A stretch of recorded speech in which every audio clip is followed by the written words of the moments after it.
All right. How y'all doing today? Good. Doing good. Doing good. Let's fire away. Do you think Patrick can play this Sunday? It's a great question. I will say this. Him and Matt are doing a hell of a job of working hard in practice. You know, both guys are getting reps. I know Matt has been doing a hell of a job. Pat's been doing a hell of a job. Those guys are both competitive.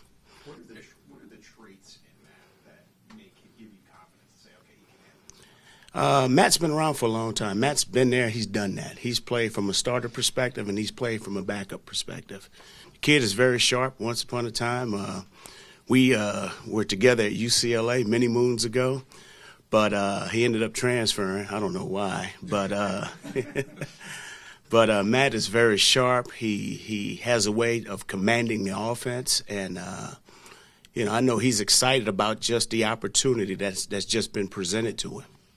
Eric, I know you've been in the league a ton, both as a player and as a coach. Just have you seen a scenario before where a player can have such an injury like Patrick and then not miss a practice? Just how rare is that in your perspective about your career?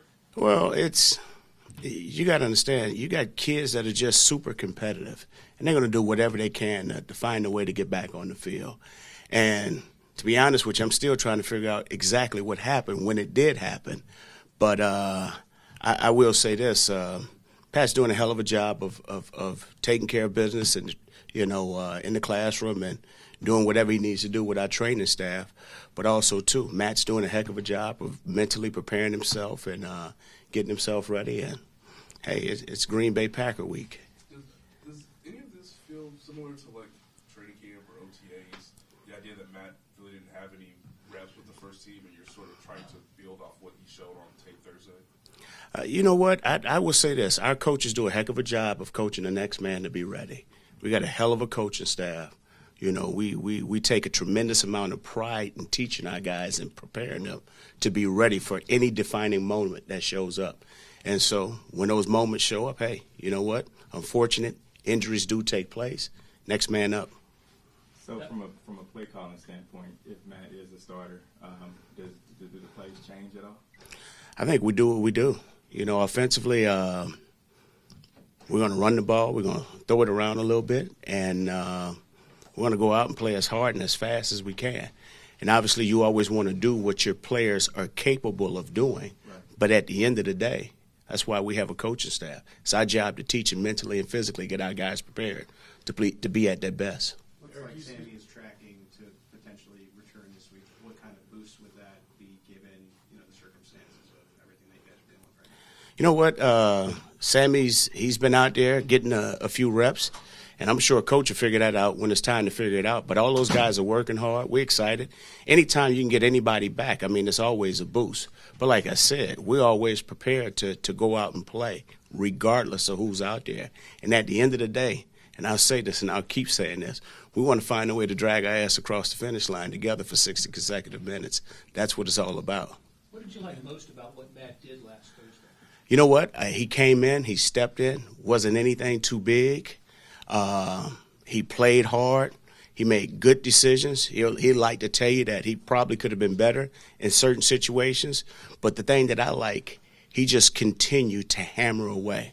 That was the important thing. He went in there, commanded the huddle. The guys responded to him, and he just found a way to get it done. And that's the important thing. And I think the chemistry that these guys have together is very important, and that's going to continue to help us moving along. How have you seen that chemistry progress throughout this time off as the team prepares for the Packers, with Matt Moore specifically? Well, I think the chemistry remains the same because these guys, I've always said this since I've been here, we have a unique group of men on this team. I think Coach Reed and Veach has done a hell of a job of bringing in the right people. I think when you have the right people in the building, that helps with the chemistry. And so we're just going to continue to build and grow from there. Coach, you mentioned earlier that both quarterbacks are doing a hell of a job in the quarter, but how did Patrick look out there to you from a coach's point of view? Pat looked like Pat. Excited and happy.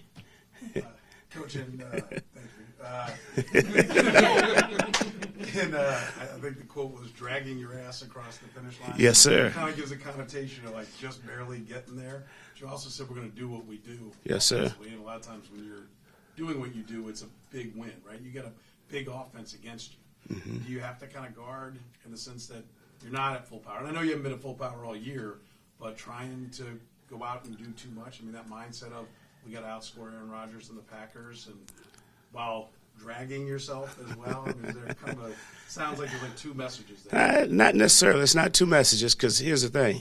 First and foremost, yes, we want to go out and put up as many points as we can, regardless of who's playing there. Hell, we can put Sherm at the quarterback position. We still want to try and score as many points as we can. But at the end of the day, especially when you go into a tough environment, it ain't always going to be pretty. It's not always going to be a perfect game. So when I use that phrase, we're going to find a way to drag our ass across the finish line, meaning we're going to stand toe-to-toe with one another. We're going to go out and deal with all the circumstances that we have to deal with together as a team. And I think together as a team, you saw a hell of an output by a defense that went out there and swarmed around.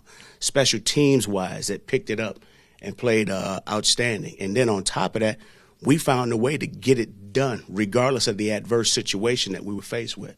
That's what I'm talking about. We're putting this together, and we're going to drag ourselves together.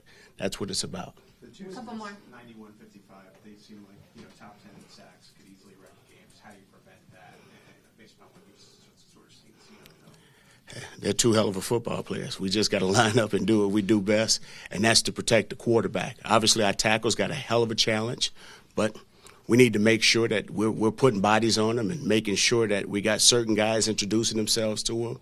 But when it's all said and done, we're going to be faced with different challenges each and every week. This is just the next story that takes place throughout the course of the season.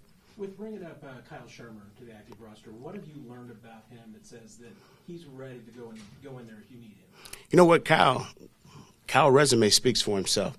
He was here with us throughout the entire offseason. He obviously was with us during training camp. He's a sharp kid, and he's earned a right to be on our team. And he's shown everything. He's demonstrated a will to go out there and be what we expected him to be. And then the way he conducts himself in the classroom and on the field, it just shows you that he's capable. And those are the type of people and players that we want, and he's done a heck of a job since he's been here. Eric, just to be clear, 'cause you just said Pat looks like Pat, and I think you said both guys are working. But is Matt, he's getting the reps with the ones, right? Is that accurate? Well, I'll have Coach clear that up with you guys tomorrow. My name is Eric Bieniemy, the offensive coordinator. All right, Andy Reid is head coach. All right, so he has 51%. I'm sure he'll clear everything up. Yeah, very well.